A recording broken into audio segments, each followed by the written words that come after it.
الرحمن الرحیم۔ آج آپ حضرات کے سامنے پاکستان کی سرزمین پر ہونے والی بلاسود بینکاری کے قیام کے حوالے سے جتنی کوششیں رہیں تو اس پر بات کرنا چاہوں گا۔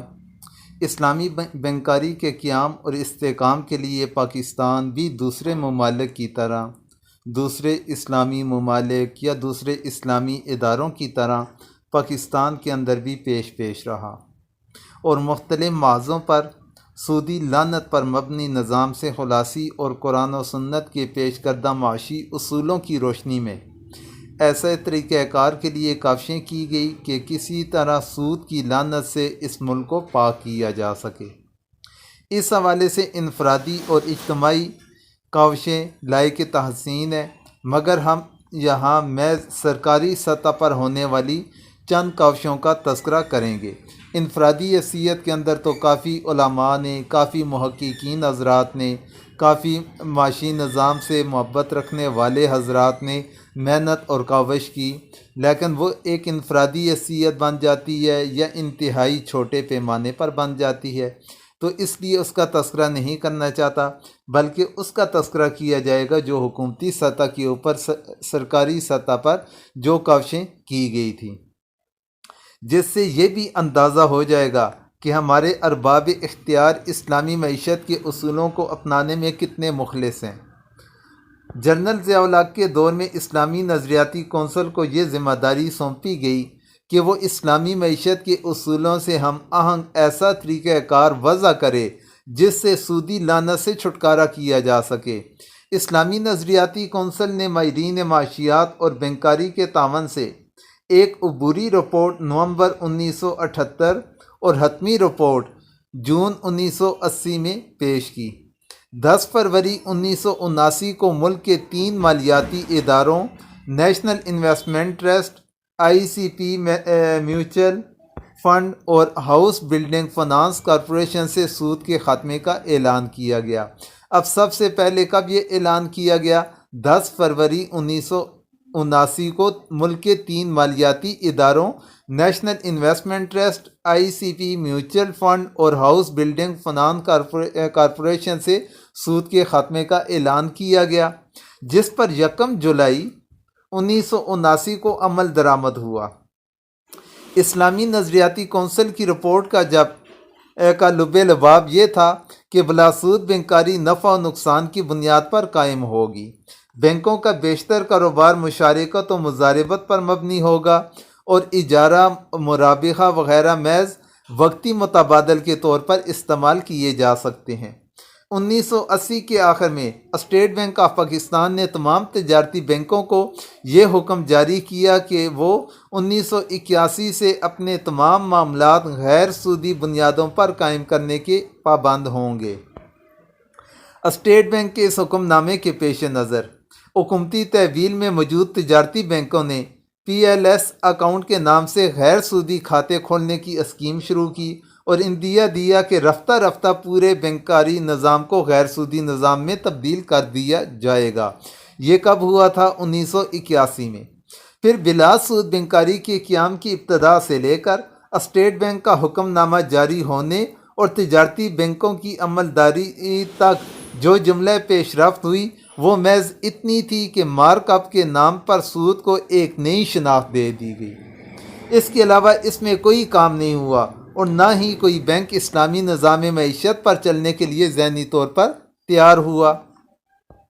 اہل علم نے اس تمام عمل کو ایک ڈونک اور اسلام کے نام پر شرمناک فریب اور آنکھوں میں دھول جھونکنے کی کاوش قرار دیا۔ پھر اسلامی نظریاتی کونسل نے جسٹس تنزیل الرحمان کی سربراہی میں ہونے والے اجلاس جو منعقد ہوا تھا 1983 میں، حکومت کو یاد دلایا کہ ملکی معیشت سے سود کے خاتمے کے لیے حکومت نے 1979 میں 3 سال کی جو مدت مقرر کی تھی وہ دسمبر 1981 میں ختم ہو گئی ہے، لیکن ابھی تک سودی نظام کا خاتمہ نہیں ہوا، بلکہ اس کے برعکس گزشتہ 5 سال کے دوران حکومت نے جو اقدامات کیے وہ موجودہ سودی استحکام کا سبب بن رہے ہیں۔ اسلامی نظریاتی کونسل نے اس بارے میں جن حقائق کی نشاندہی کی ان میں سے چند یہ تھے: نمبر 1، تجارتی بینکوں میں PLS کھاتوں کے ساتھ ساتھ سودی لین دین بھی ہو رہا ہے۔ نمبر 2، نفع نقصان میں شرکت کے نظام کے تحت جو رقوم وصول کی جا رہی ہیں انہیں مارک اپ نظام کے تحت استعمال میں لایا جا رہا ہے۔ مشارکت کے معاہدوں کی بہت سی شرائط شرعی احکام سے متصادم ہیں۔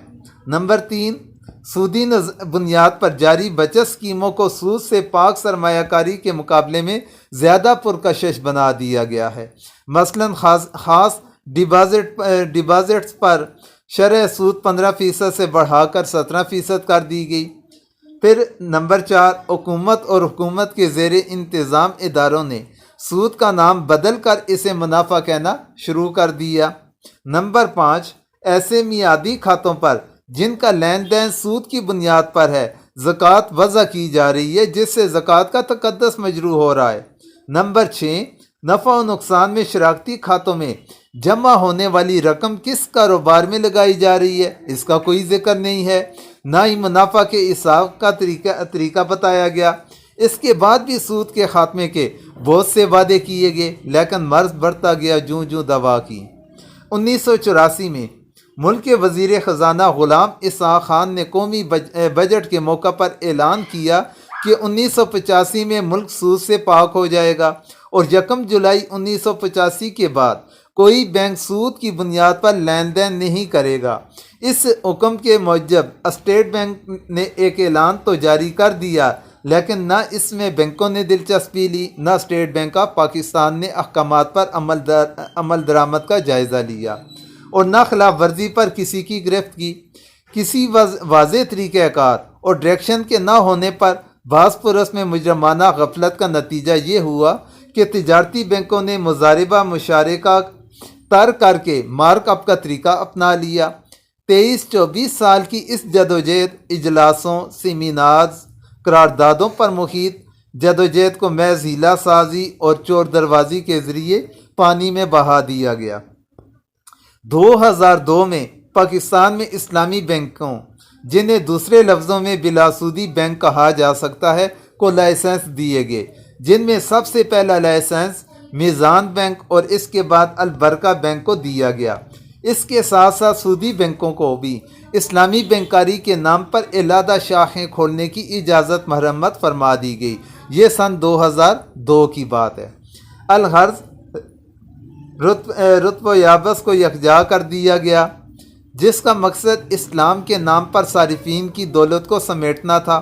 پاکستان میں اسلامی بینکوں کی ترقی کا تناسب دیکھا جائے تو روزنامہ جنگ کراچی میں شائع ہونے والی ایک رپورٹ کے مطابق دسمبر 2004 کے اختتام تک اسلامی بینکوں کے اثاثے 44 بلین سے تجاوز کر چکے تھے، اور ان میں ڈپازٹ کی مالیت 5.30 بلین تھی۔